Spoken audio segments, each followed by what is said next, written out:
কিছু না ভাবেই পালাতে গেল, কিন্তু পুরুষ মানুষের সাথে দৌড়িয়ে পেরে ওঠে না সারা। তাদের হাতে ধরা পড়ে যায়, চিল্লাচিল্লি করতে থাকে, কিন্তু আশেপাশে সাহায্য করার মতন কেউ ছিল না। লোকগুলো সারাকে জোর করে গাড়িতে তুলে ফেলে, কাপড় দিয়ে চোখ আর মুখ বেঁধে ফেলে। সারাকে বিছানায় ফেলে একে একে নিজেদের শার্টের বোতাম খুলতে থাকে লোকগুলো। আপনাদের দোহাই লাগে, আমাকে ছেড়ে দিন। একজন খ্যাক খ্যাক করে হেসে বলে, ছেড়ে তো দেবই সুন্দরী, তার আগে। সারার বুক কেঁপে ওঠে। এই জানোয়ারগুলো থেকে নিজেকে বাঁচাবে কিভাবে? কলঙ্কিনীর গায়ে আর কত কলঙ্ক লাগবে? সারা শেষবারের মতন অনুনয় করতে থাকে, আপনাদের পায়ে পড়ি, আমাকে ছেড়ে দিন, আমার গর্ভে সন্তান আছে, আপনারা এত বড় পাপ করবেন না।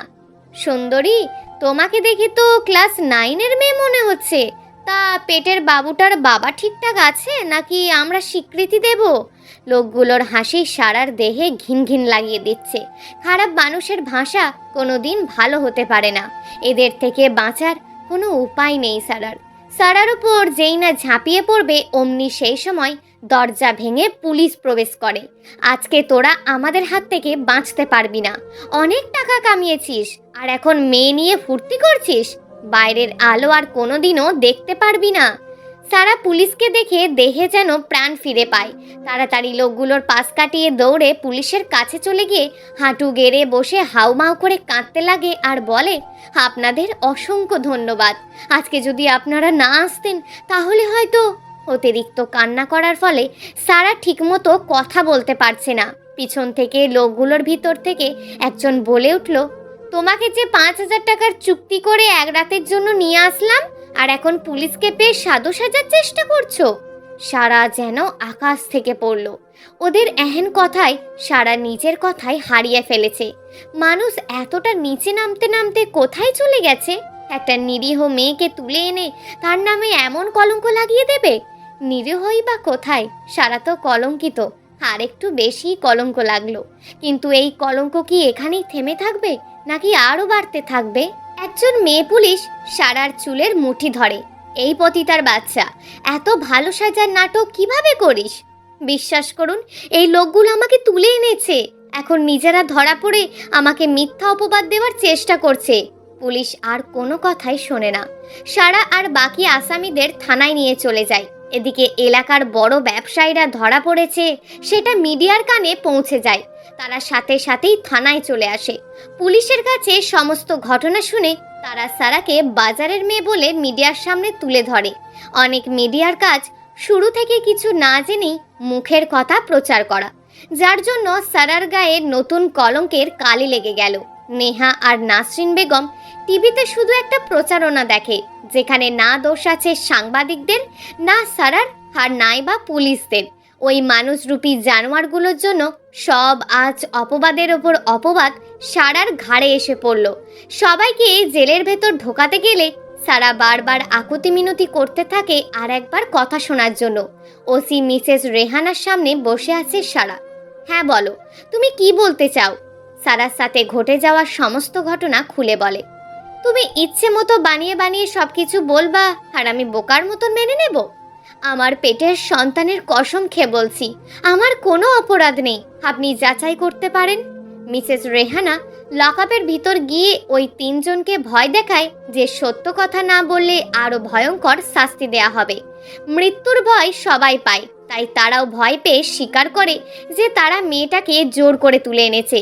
মিসেস রেহানা, যে মানুষটা পুলিশের চাকরি জীবনে কোনোদিন মাথা নিচু করেনি, সে আজকে সারার হাত ধরে মাথা নিচু করে বসে আছে। আমাকে তুমি মাফ করে দাও মা, আমার আগেই তোমার কথা শোনা উচিত ছিল। আমার এই অপরাধের যে কোনো ক্ষমা নেই। আপনি এমন বলবেন না, আপনি যেটা ভালো মনে করেছেন সেটাই হয়েছে। তাছাড়া লোকগুলো সেই সময় যেভাবে কথাগুলো বলছিল সেটা বোঝার ক্ষমতায় ছিল না যে সেগুলো মিথ্যা। কলঙ্ক তো আমার গায়ে লেগেই আছে, আর একটু লাগলো, এই আর কি। তুমি তোমার শাশুড়িকে কেন বলনি আসল সত্যটা? তার যে সত্যটা হজম করার মতন দেহের অবস্থা নেই, যদি বলি তাহলে তিনি মারা যাবে। আমি কি করে তাকে মেরে ফেলি? যেই বুকে আমায় আশ্রয় দিয়েছে, আমি কিভাবে সেই বুকটাকে দুনিয়া থেকে বিদায় করে দিই? থানাতে সারা এবং মিসেস রেহানার কথোপকথন চলছে। আমার বাবা মা কে এসব কিছুই জানতাম না। যখন জ্ঞান বুদ্ধি হয়েছে তখন থেকেই নিজেকে অনাথ হিসাবেই জেনেছি। একটা অনাথ আশ্রমে জীবনের 20-21 বছর পার করেছি। আশ্রমটিই ছিল আমার মা, আশ্রমটিই ছিল আমার বাবা।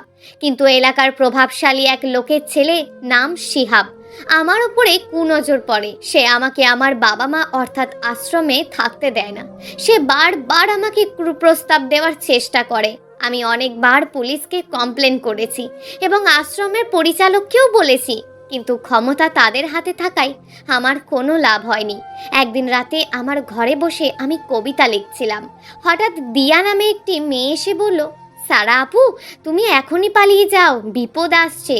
মেয়েটার বয়স ছিল 8-9 বছর। তার গালটা একটু টেনে দিয়ে আদর করে বললাম, আমার আবার কিসের বিপদ? জানো সারা আপু, আমি যখন বাথরুমের দিকে যাচ্ছিলাম তখন অফিস রুম থেকে কিছু মানুষের ফিসফিসানি শুনতে পাই। এই রাতে অফিস রুমে তো কেউ থাকে না, তাই আমি দরজায় কান পেতে শোনার চেষ্টা করি। তাদের মধ্যে কেউ একজন বলে, সারা মেয়েটার খুব সাহস হয়েছে, ওকে রেপ করে মেরে ফেলবো। জানো আপু, কথাটা শুনে আমি খুব ভয় পেয়েছি, তাই বাথরুমে না গিয়েই তোমার এখানে কথাটা বলতে চলে এসেছি।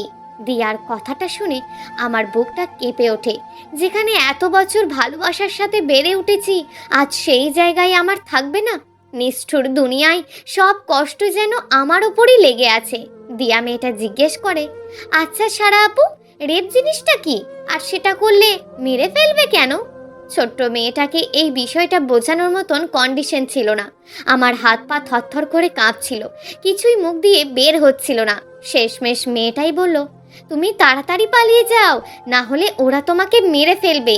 মাথায় তখন একটাই জিনিসই কাজ করছিল, আর সেটা হলো বাঁচতে হবে। তখনই নিজের জামা কাপড় নিয়ে জীবনের মতন আশ্রম থেকে পালিয়ে বের হয়ে যায়। রাতের বেলা কোথায় যাব, কি করব, কিছুই বুঝতে পারছিলাম না। হঠাৎ মনে পড়ে পরিচিত একটা বান্ধবী আছে, তাই সেই রাতে তার কাছেই চলে যায়। সকালবেলা আমি সেখান থেকেও পালিয়ে আসি। যে জায়গায় আমি 20-21 বছর ধরে থেকেছি, সেই জায়গায় আমার ক্ষতি করতে চেয়েছিল। আর মাত্র 2 বছরের বন্ধুত্ব কিভাবে আমাকে রক্ষা করবে? গন্তব্যহীন ভাবে সারাদিন ঘুরতে থাকি। কোথায় যাচ্ছি কিছুই বুঝতে পারছিলাম না। ক্ষুধার তুলনায় এক পা ফেললে সেটা তোলারও ক্ষমতা ছিল না। কি করব, কোথায় যাব, এই ভেবে আমার পৃথিবী ভেঙে কান্না আসছিল। হাঁটতে হাঁটতে হঠাৎ মাথা ঘুরে পড়ে যায়। যখন চোখ খুলি, নিজেকে হাসপাতালে আবিষ্কার করি। একজন মহিলা পাশে বসে হাত পাখা দিয়ে আমাকে বাতাস করছিল। তিনি আমাকে জানান যে তার ছেলে পাশের শহর থেকে ফেরার সময় রাস্তার মাঝে আমাকে পড়ে থাকতে দেখে। কেউ সাহায্যের হাত বাড়িয়ে দেয় না, তাই সে নিজেই আমাকে এই হাসপাতালে ভর্তি করে। তারপর ওনাকে খবর দেয় আমার সেবা যত্ন নেওয়ার জন্য। মহিলাটি আমার কাছ থেকে আমার ঠিকানা জিজ্ঞেস করে, কিন্তু এতিমের যে একটাই ঠিকানা, খোলা আকাশ। আমি আমার সাথে ঘটে যাওয়া সব ঘটনা ওনাকে বলি। আমার কথা শুনে আমার ওপরে খুব মায়া হওয়ার কারণে আমাকে ফেলে যাননি, তার বাড়িতে স্থান দিয়েছিল, তাও একজন আশ্রিতার জায়গা না, তার পুত্রবধূ করে। ভেবেছিলাম বাকি জীবনটা হয়তো প্রিয় মানুষটার সাথে সুখে কাটিয়ে দেব, কিন্তু হায়, হতভাগী সারা জীবন কষ্টই পেয়ে থাকে। তার জীবনে সুখ বলতে কিছুই নেই, শুধু স্বপ্নেই সুখ পাবে, বাস্তবে শুধু দুঃখ আর দুঃখ। বিয়ের 2 মাস পর আমার বাইরের দেশে যাওয়ার জন্য তোড়জোড় লাগিয়ে দেয়। বলেছিল 5 বছর বিদেশে থাকবে, কিন্তু একজন স্ত্রী জানে স্বামীর থেকে দূরে থাকা কতটা কষ্টের, তার ভালোবাসার পরশগুলো থেকে দূরে থাকা কতটা কষ্টের, তার বুকে মাথা না রেখে রাত কাটানোর কষ্টটা কতটা। 2 মাস পর আমানের সব কিছু ঠিকঠাক হয়ে যায়। যাওয়ার সময় আমার কপালে একটা ভালোবাসা দিয়ে বলেছিল মা, বাবা আর নেহাকে দেখে রাখতে। আমি মুখ দিয়ে কিছু বলিনি, কিন্তু আমার চোখ সেদিন আমার কথা শোনেনি।